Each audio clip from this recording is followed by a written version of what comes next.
Joining us. I'm Don Casson, CEO of Evergreen, and with me is my normal partner in crime, Jeff Benedict, who heads up our ITSM practice as well as our innovation efforts. If you're new to our webinar series, welcome. If you're a past attendee, thanks for showing up again. Our goal is to share valuable information and insights you can use in your planning and activities right now. The topic we will explore today is create an Amazon-like IT service management experience. I'm jazzed about this topic for two reasons. One, Amazon is truly the master of the complete customer experience. And two, we can creatively borrow from them. So here's our agenda. You see it up top. After a very little bit about Evergreen, we'll dive into our topic. And beyond that, we will briefly demonstrate some of the concepts we discussed today in our always evolving view of a very advanced self-service catalog and portal experience, which is built on ServiceNow. Then we'll answer some questions if you have any. Evergreen is a US-based consulting firm. We've worked with hundreds of mid-market, Fortune 1000, and public sector organizations to improve their IT service management execution. We're a full lifecycle firm, or in the words of one customer, we have both process and technology in the same company. We are one of the top 5 US ServiceNow partners and have over a decade of domain experience in each of the areas of the ServiceNow portfolio. But we view all of this from a perspective of what we call customer-centric IT service management. At Evergreen, we think that traditional ITSM thinking is just plain wrong because it puts the customer, the people we're really doing this for, last. It's hard to believe, but true. In most cases, it takes us a couple of years to really even think about the customer. You say, well, that sounds crazy. How could that possibly happen?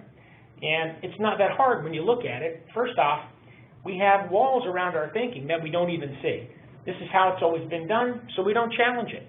Secondly, we don't know how to put the customer first. What does the customer want? What are the best practices? How do we build it? So we kind of put it out there in phase 3. Third, we do know traditional incident change, problem, and a little bit of knowledge, best practices really well. So that's what we do, what we're comfortable with. Unfortunately, it is wrong. We think we need to start with the customer.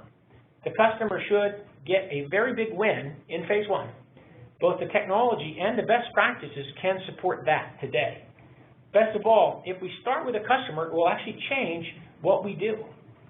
Now, here's a couple of quick examples. An incident, rather than thinking about how to handle incidents, perhaps we'll focus instead on how to eliminate or prevent the customer from having to contact us in the first place. In change, rather than always thinking about managing change, maybe we'll think about how to eliminate or streamline change to minimize impact and speed for the customer to get what they need. And in knowledge management, maybe that becomes search, learn, and share, right? A place for powerful social self-enablement rather than just, in most cases, what's really a tired afterthought. So our belief is, hey, start with the customer, and it changes what you do. So into our topic today. As I said, Amazon is the Big Mac Daddy of the customer-centric experience. They are very big, a $203 billion market value. To put that in perspective, Apple has a $740 billion market value, a little over 3 times, and they are the most valuable company in U.S. history. But here's really what's most interesting to us.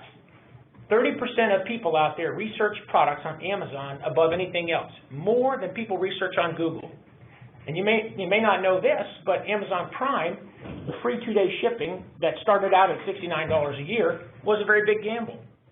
Amazon believed customers hated paying shipping costs even more than it was actually worth, but they didn't know how much.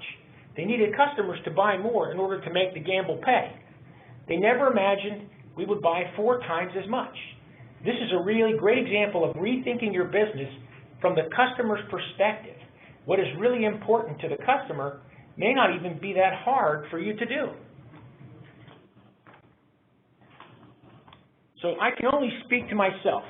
I shop a lot on Amazon Prime, and here's why. The product research due to social media reviews is unparalleled. I know if I see a product with 4.5 stars and 50 or more reviews, I know it's going to be excellent. That is really valuable to me. I have broad enough choices, and I can very easily narrow them down. The price, while not the lowest, is generally fair, and the incredible convenience and ease of use puts the whole experience over the top. So they have mastered, in my eyes, the complete customer experience. As we studied Amazon, which we did, as well as other excellent examples in this same arena like Apple and Zappos, we sort of teased out 5 principles we saw at work.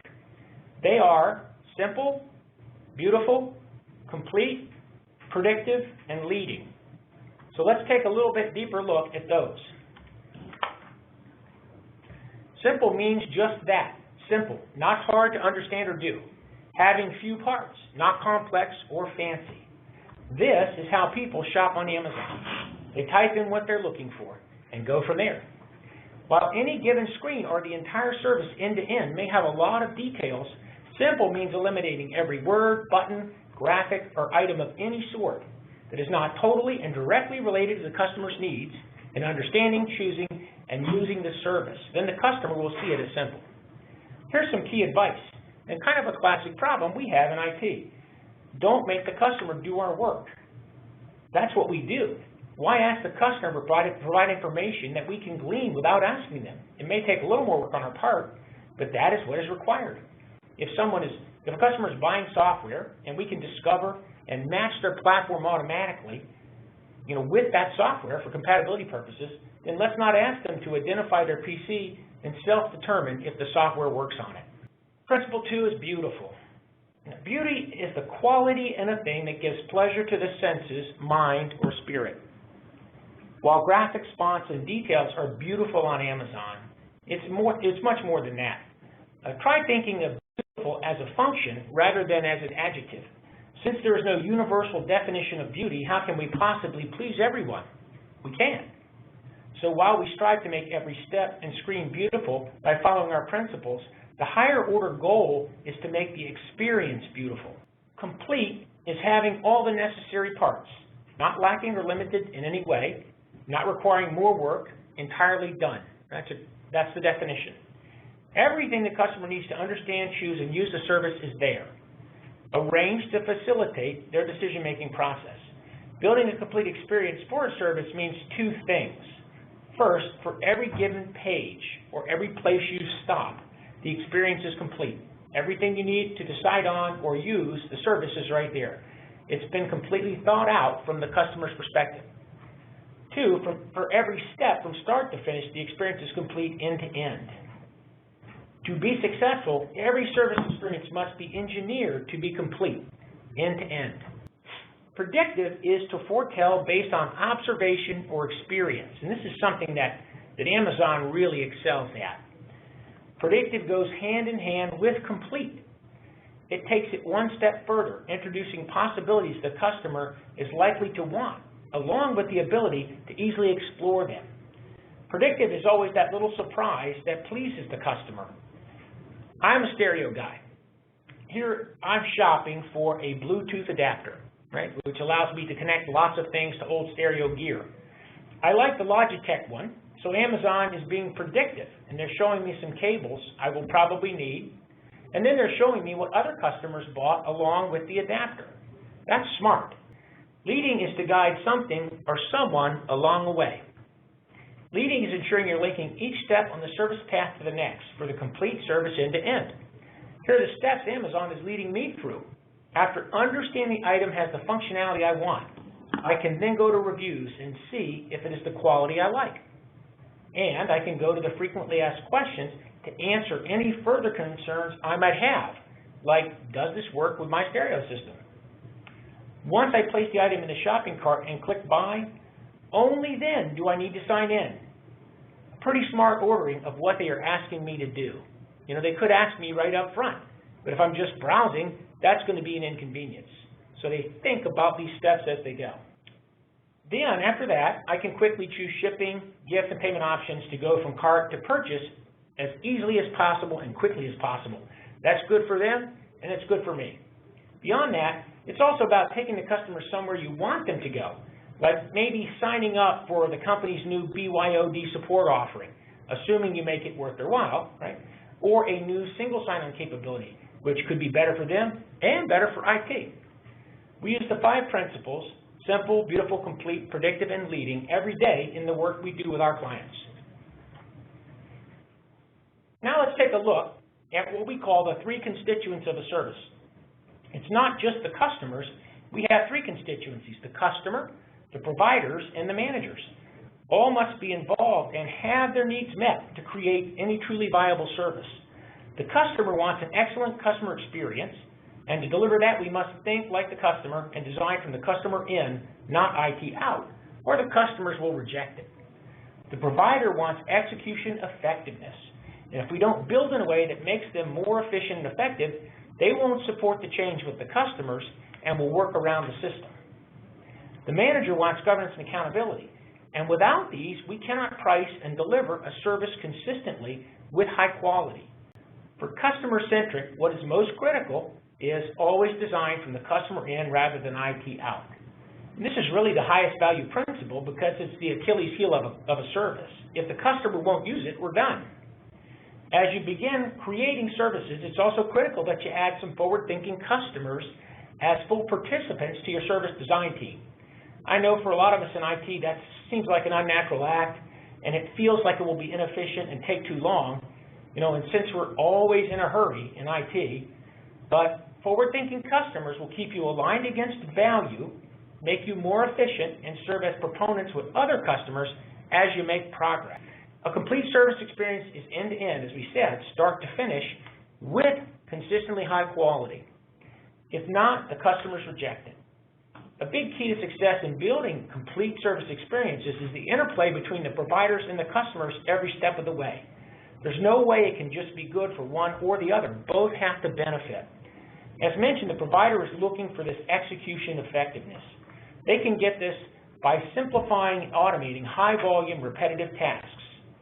They can also get it by creating what we call happy meals for customers. Right? And a happy meal is a number, or it is an example of a packaged service. And we want to create a number of these packaged services that meet the majority of the need, the 80-20 or the 70-30, and can be delivered very efficiently, maybe even highly automated. If we go to the grassroots levels with our providers and really simplify and improve how the work gets done, then they will love it too and will lead customers to the new way of doing business. And that really gets us over the biggest challenge of this whole thing, which is change resistance. Any end-to-end service must be accountable. Amazon Prime is 2 days delivery guaranteed, and the customer doesn't care how it gets done, just that it does get done. Without visibility into quality and accountability, we are flying blind.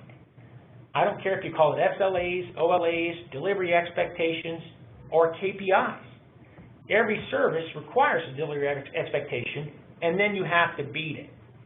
The key is not how fast you can do it, but how reliably you can do it. If you know you can provision a new desktop in 2 weeks, at the worst case, then promise 3. The customer can then set their expectations correctly at the point when they make the decision, so when it arrives in 2 weeks, they're pleasantly surprised. While this sounds simple, it can be especially hard for services that touch multiple IT silos, with teams that may not be used to specific accountability in that way.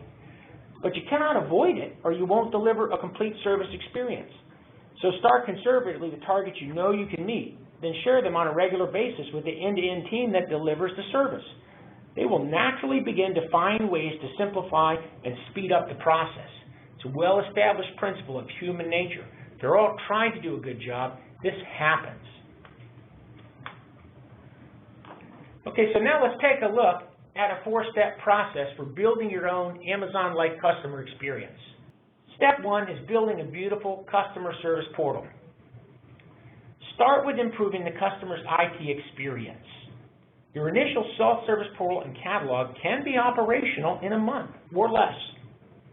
For many, just an easier way to make and track the status of IT requests and search knowledge, even a little bit, is a huge win.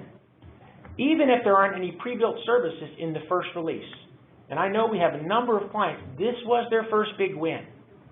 As long as customers know you are listening and improving incrementally, they can be very patient. So step 2 is building a basic service taxonomy. As you begin to think about the kinds of services you might want to offer and how you offer them, it is logical to think about how you might organize and manage your services consistently. Key to this is step 2. building a good basic service taxonomy. We have tried to do this in spreadsheets, but we found it was impossible to visualize and modify them effectively with a group. And a taxonomy exercise is essentially always a group exercise.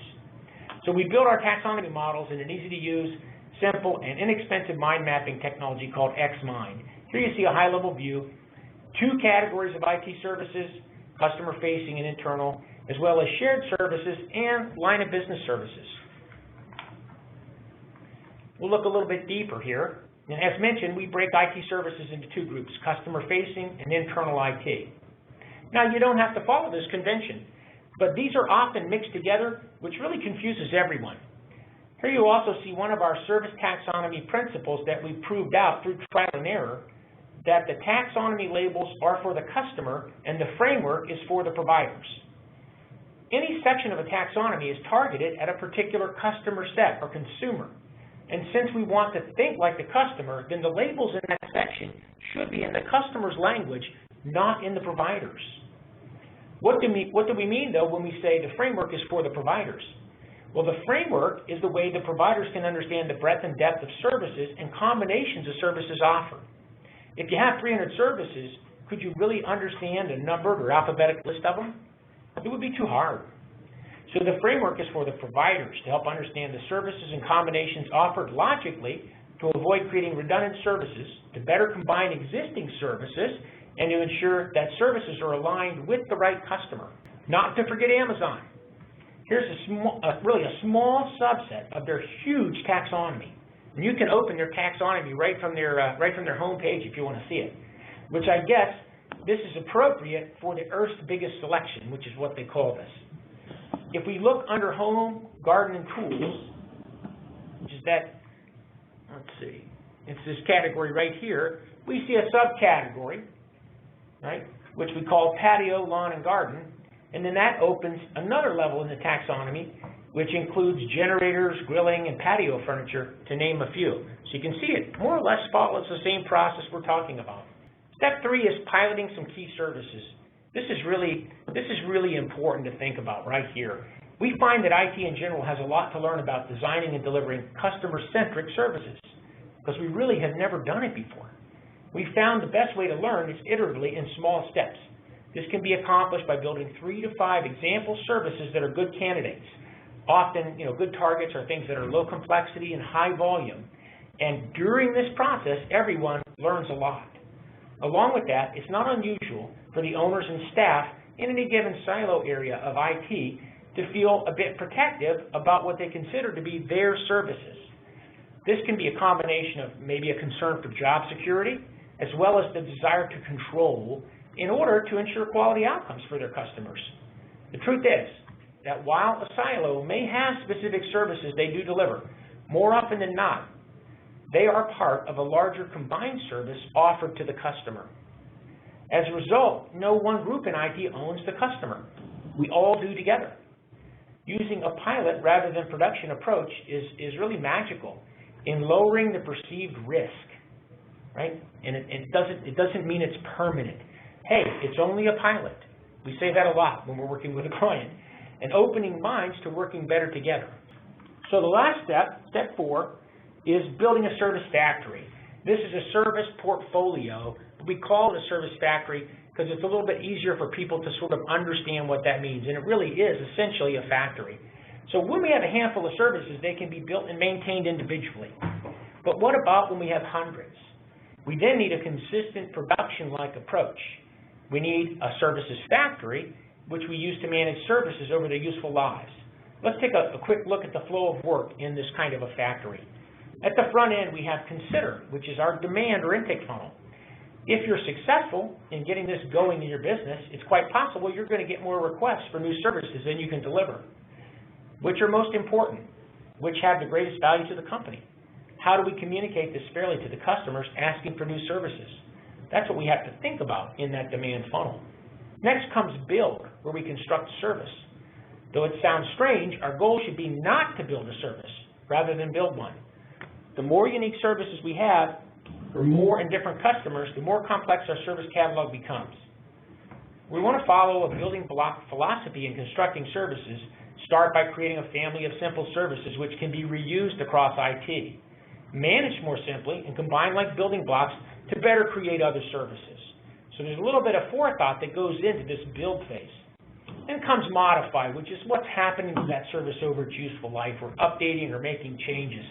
It's fairly straightforward. What's important here is we should be asking the same questions we're asking in build, and making sure that modifications go through a quality assurance and change control process to validate that we don't break existing functionality people are relying upon. Managing service building blocks as configuration items is a good services best practice. Last step is retire, where the service no longer has value and is removed from our active service catalog. An example of this for some might be a pager provisioning service. Perhaps you don't need the service anymore. Now here's what's interesting to note.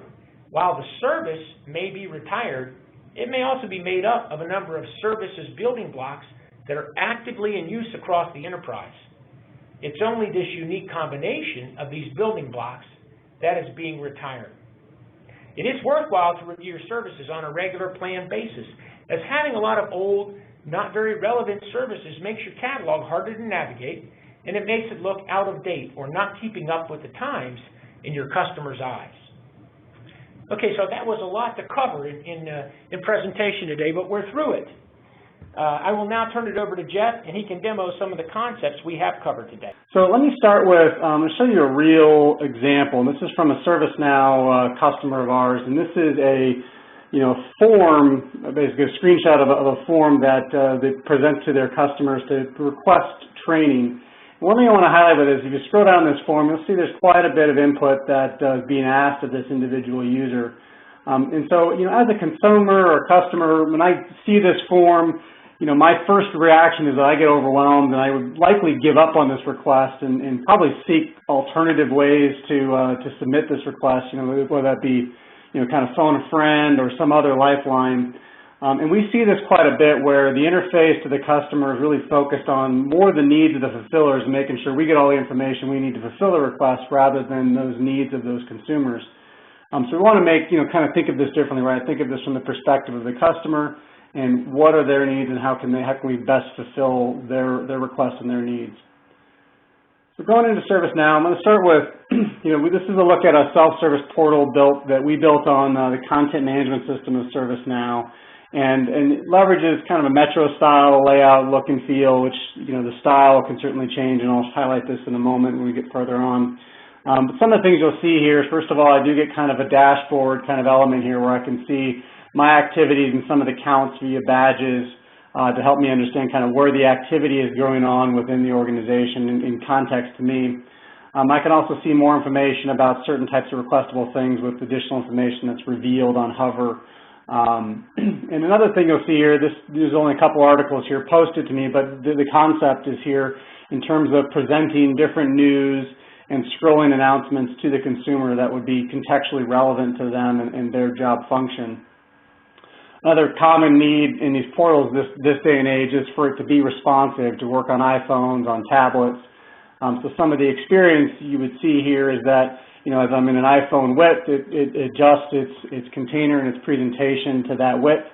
Also, my menu is what's considered off canvas, so I can interact with that, in my typical normal behavior that I would do a lot of apps on my phone. And also, as you'd expect, it's bound to swipe events, so I can swipe right or swipe left to interact with that menu and navigate throughout the various portals to request my goods and services. One of the first, you think about Amazon, the site oftentimes starts with kind of searching for goods. And so that's obviously kind of one of the places we expect many of our users to go into as a starting point in these particular portals. So in this case, I'm looking for something, in this case, related to email. And I can, through this search mechanism, I can go through the various sources inside of ServiceNow, across knowledge, across business service definitions, across things that I can request and order, and show various items within those different buckets. Further, I could extend that and add users, locations, or other data sources that may make sense to present to our consumers to help find the information. The way this works is that they can then filter these by various kind of filter selections. I can look for software in different categories here. I can also mix and match my knowledge articles. and ultimately find the things I'm looking for. Notice I can also turn on and off different just overall sources, and it's only focusing on those things that I want to request. Also notable here is, common activity that sites like Amazon employ is tracking your behavior. So they track things you view, they track things you order, or in this context, we're also tracking the searches that I perform so I can recall a previous search such as password, and I can come back to those results and interact with something that I've recently searched or that I commonly search for, and use this as a way to kind of template and find things that are personal to what my needs are. The other route to, shop and request, and, we think of, probably one of the first things we think of with Amazon is shopping or requesting things and buying things from the store. And so, obviously, we can go the search route to find what we're looking for, but we can also kind of browse through the different categories. So that's what's presented here in terms of a visual of taxonomy. So, for example, I can drill into, say, the hardware category. Maybe I want to look for a new tablet.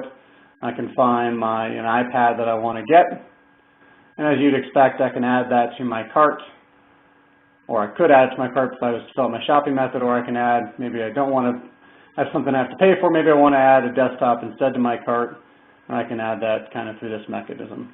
All right, and I can continue shopping, check out.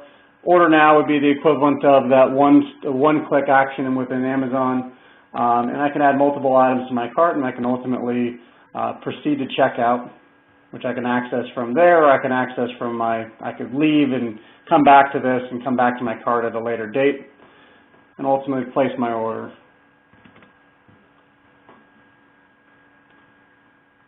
And upon kind of order specification, I'm thrown into my status page to kind of track the status. So here you're kind of seeing your FedEx stages of how is this progressing.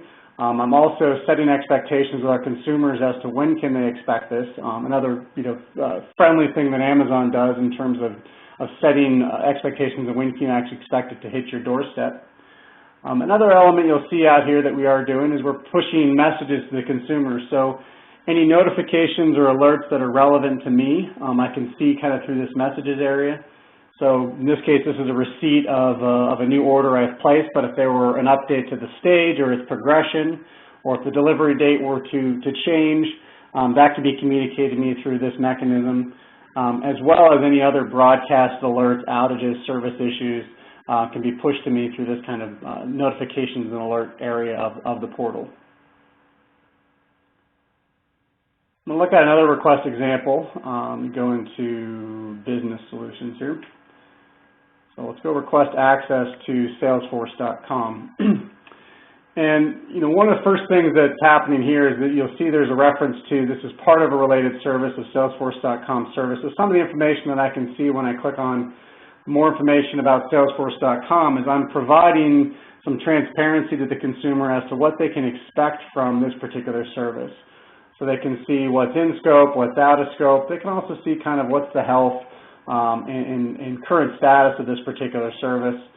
Further, I can look at reviews and other feedback from other service consumers to see whether this is something I really want to intake or need, or what are the challenges I may encounter in interacting with this particular service. Let me go ahead and order this. So note also, if you look at this, I have some expectation setting, setting some expectations in terms of what's the cost going to be, in this case $30 US per month. Also, when can I expect to get my access to this service granted and provisioned, and that's going to happen with a max time of 8 hours. So when I order this, let's say I need to communicate with customers. So I'll place my order.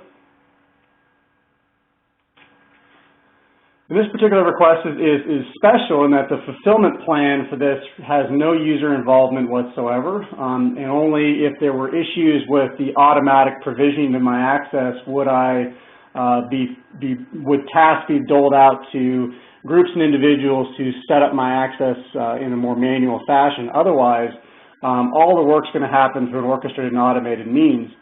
So see there's a setting here in terms of when can I expect this to be done. I can sit here and basically track as this thing progresses. So I can actually see now that since we started this, it went through all the steps of creating an account for me, provisioning rights through Active Directory, validating my access, delivering my account information via email to me, as well as noting that it is complete. Now, if I want to see this in more of a workflow editor perspective, I can open this up, and I can see that it went through all the various stages of interacting with our identity management subservice, which actually provisioned our account into our identity management system. There are tasks in here to reach out to Active Directory and provision my rights to different groups. And then there are other tasks out here to check and validate that my account is indeed set up appropriately. The end result is that now I have, notice a link here that says I'm now a subscriber of this service. So if I click here to use this service, I'm now launching through our identity management system and into Salesforce.com as a new logged in user, and my profile and role has been attached to this, so I'm able to actually get out to here and start using this service interactively. Now, on the other end of this service, and I just want to note that as Don indicated, there's three constituents of the service. You got the requester, the provider, and the management. So there is a perspective here for the kind of service owner or service provider through the portal. So I'm just toggling over here to the user who's logged in as the service owner of the Salesforce.com service. So they can come out and, for example, they can go to the services I own. I can see Salesforce.com as the service that I own. And some of my options here is I can go and edit my service, or I can also look at my kind of service management dashboard. Now, the notables that are listed here, first of all, there's a kind of a notice to me as the service owner that we now have a new subscriber to our service. So that was me going through that request access and being provisioned. So I see that here. I also see it up here in my messages and alerts. If I open up my subscribers, I'll also see that Jeff is now listed here as a subscriber. But some of the other notables that we'll see on this page, first of all, the information on the right here is really kind of probably the most critical components for the service owner. These are the commitments that we have agreed to as part of this service. One here being related to how quickly we're going to resolve priority one issues related to this service. Also our requirements around access requests, being those delivered within 8 hours or less, as well as the availability of the service, which, you know, in the case of a SaaS-based application, obviously some of that is on our vendor, but there's also the components like our identity management system or the other components that are essential to the application that we also need to ensure are available and working to ensure this overall service is meeting our customers' availability needs. So the other thing the service owner can do from here, they can obviously look at various graphs and charts that are relevant to their service, but they can also drill into looking at what are the active incidents and whether or not they're in a breach or near breach kind of state. Same with requests. They can see that all of these have been satisfied within time. And lastly, they can look at the various subscriber feedback and some of that qualitative information that we're getting back in context to our service and what our rating is. Now, one thing I want to highlight here under subscribers, there's a little bullhorn kind of next to each of these subscribers. And what this does is it allows the service owner to basically request some feedback of a given subscriber to, in essence, populate some of this feedback information. So my new service subscriber, maybe it's been enough time and he's got acquainted with our service that I want to kind of facilitate or reach out and get information back from the service subscriber. So I'm going to hit this button and say, yes, I do want feedback from Jeff. So in essence, there's a queued up activity now for Jeff to provide that service feedback. Toggling back, if I go back to my portal here, my surveys, I've also got a notification in context of this as well, but now has a new item out here for provide service feedback in context to Salesforce.com with a due date of when I expect this back. So I can come out here, I can say, you know, service, it's great so far. Got access super quickly. Boom, fills out the feedback. And now we've gotten, in essence, using the portal as a vehicle to communicate and retrieve that feedback. If I refresh over here, I should now see that Jeff has provided some feedback. I also see it in my now recent service feedback over here with a 4 rating, and obviously it would adjust my average rating accordingly based off of that as well. All right, so the other, now that I'm a service consumer of this Salesforce.com service, I might have questions, I might have issues pertaining to using the service. So one of the avenues I can go to in here is I can go to this Get Help. And some of my options in getting help in support of services, first of all, I can go through and look through kind of the common, what's popular in the context of service questions and service answers. And so some of the things I see here, what are the common things that people are asking to in terms of getting set up with their voicemail or getting their software or getting tablets, as well as those trending and popular frequently asked questions and answers to those frequently asked questions. Another angle I can go is to ask the community.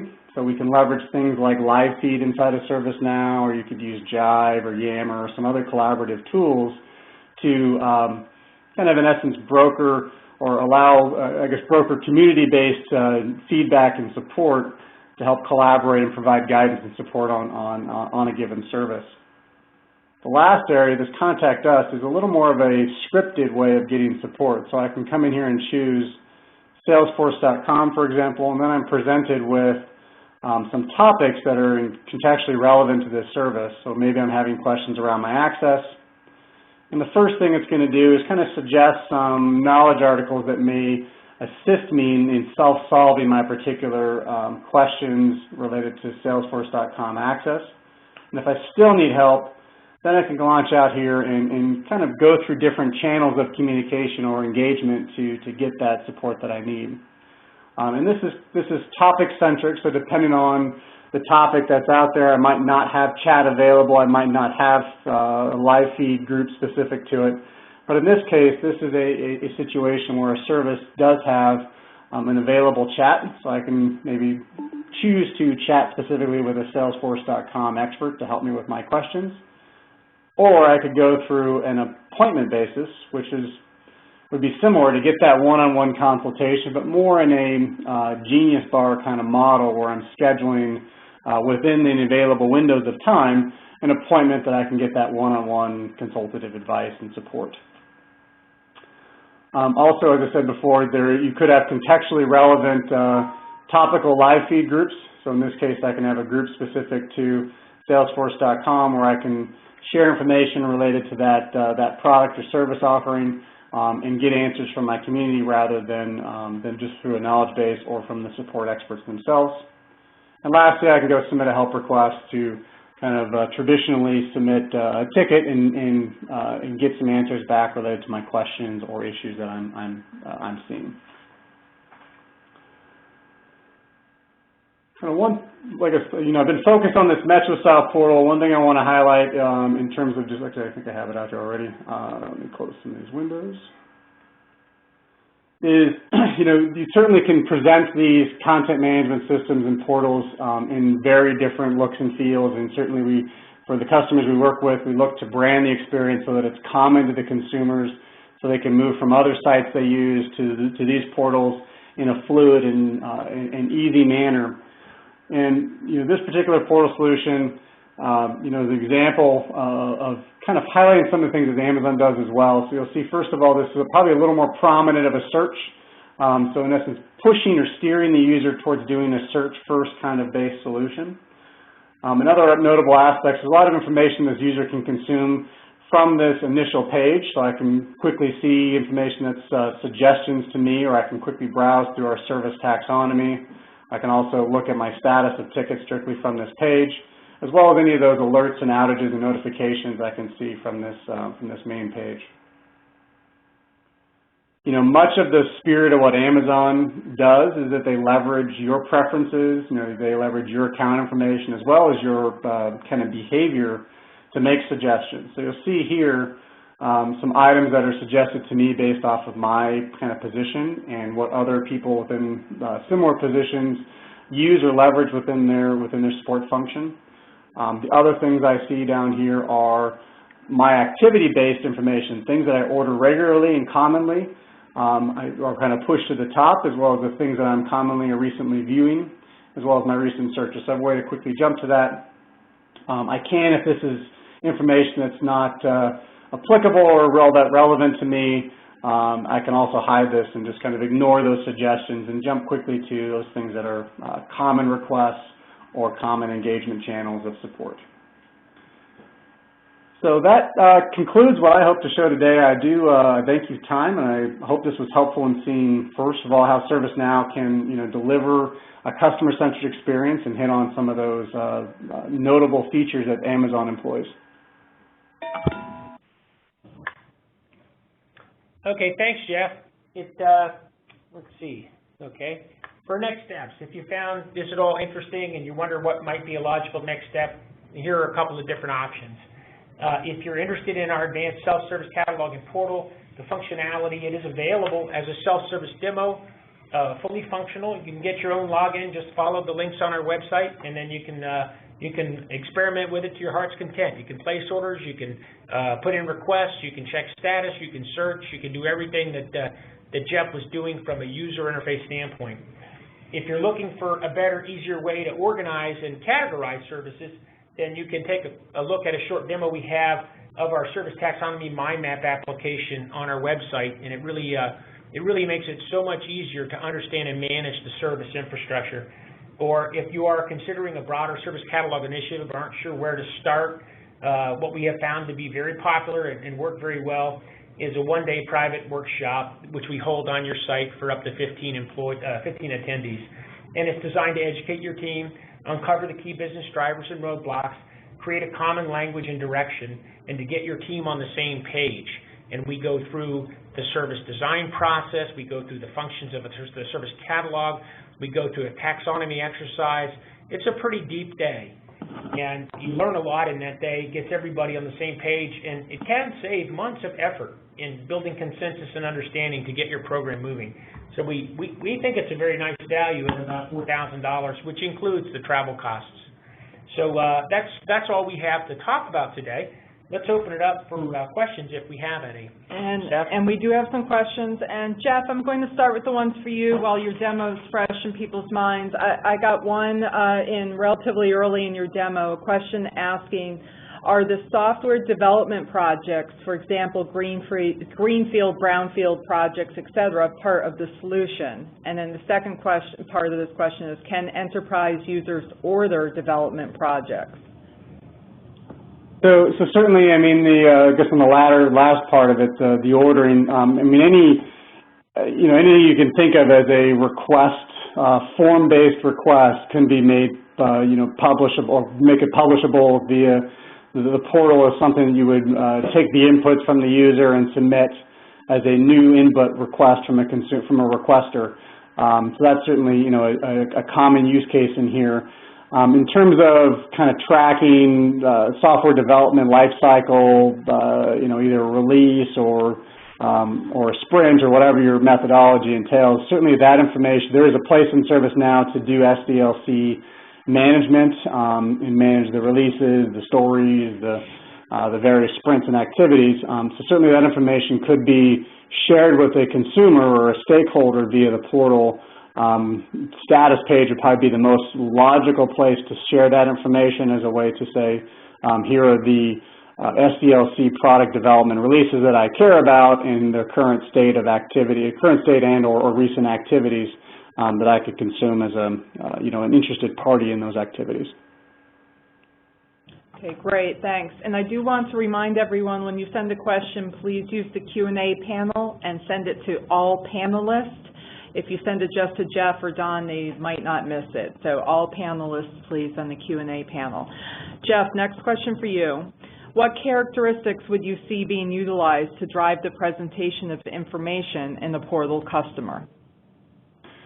So one of the things I mentioned before was the goal is that we should present things that are contextually relevant to the target consumer, so they don't have to kind of sift through the weeds and dig through things that aren't relevant to them in order to find the things that they want to order and request or the information that's relevant to them.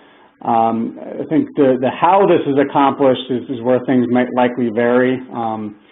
First, you probably need to define, or you may have different personas. As well as, and I guess the second thing is defining kind of how you would classify a user into one of those personas. An example being, we've been working pretty recently with a lot of higher education customers, and it's pretty common to present different information to, say, students versus the faculty or staff kind of personas. But we see oftentimes the challenge is taking that deeper into, say, a school, a campus, or kind of a sub-classification of students. So we find that it's very common to have the desire to profile users and target the knowledge, the items, or other portal content based off of these profiles. But we also find that there tends to be a lack of reliable user data to really drive this prescriptive presentation.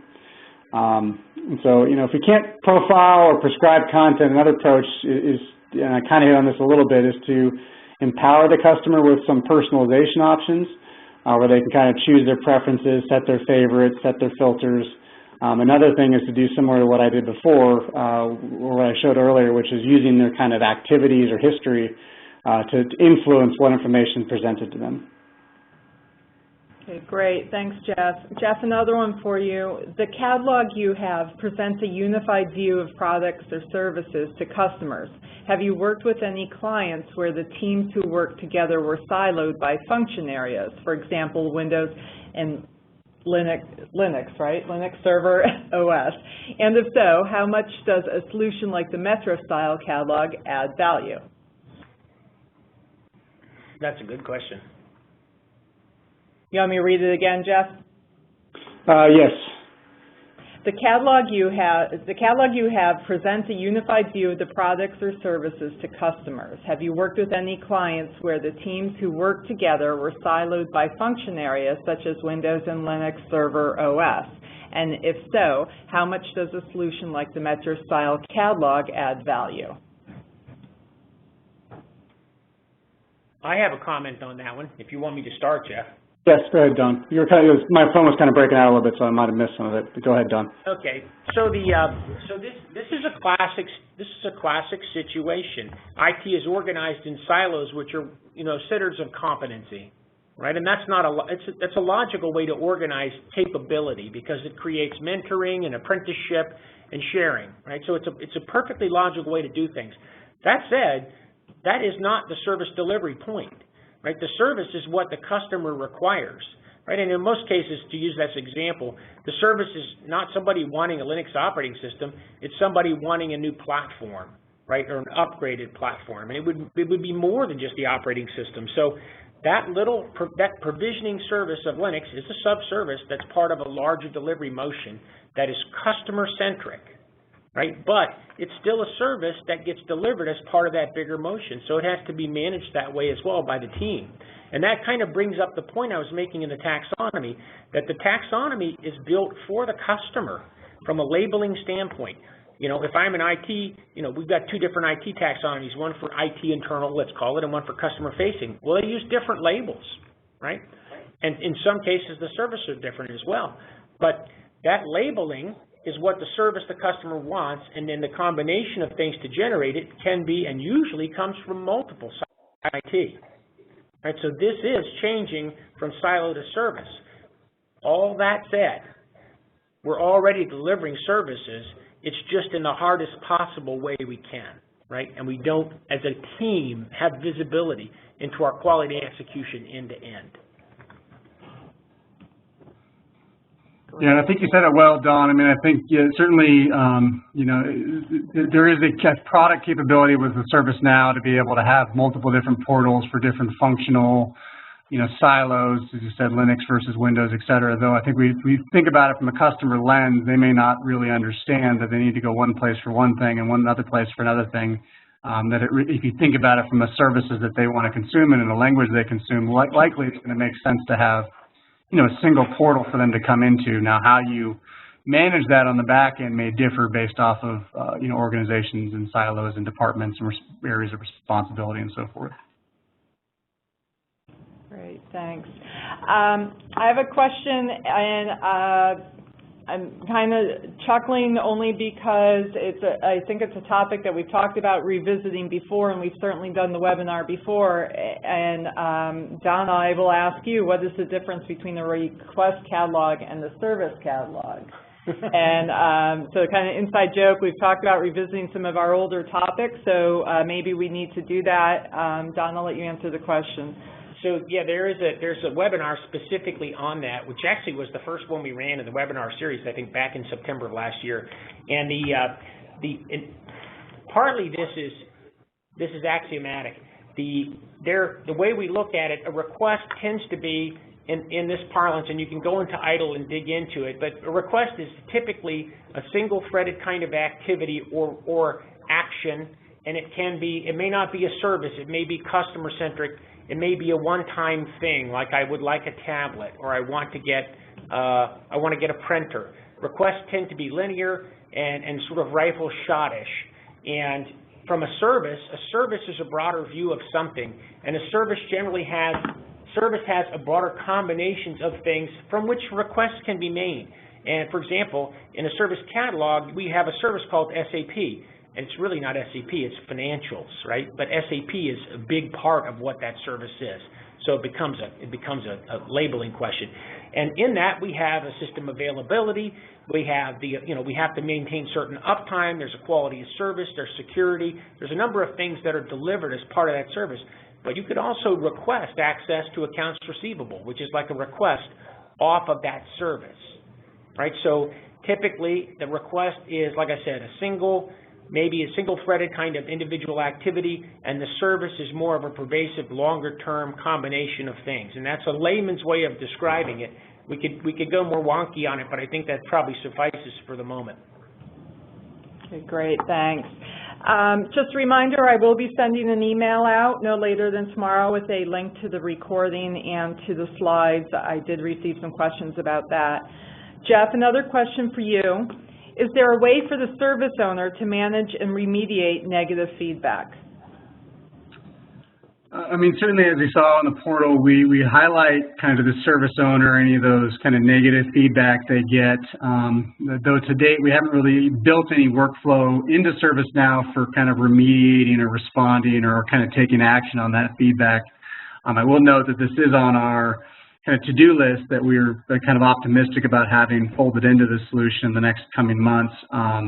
In the meantime, certainly that information on the dashboard is I think, a valuable vehicle to the service owner to see the feedback and act on either the positive or the negative, and work with the individuals and ultimately, develop a plan of either a service improvement or a service continuation kind of plan to continue to drive the quality of that service forward.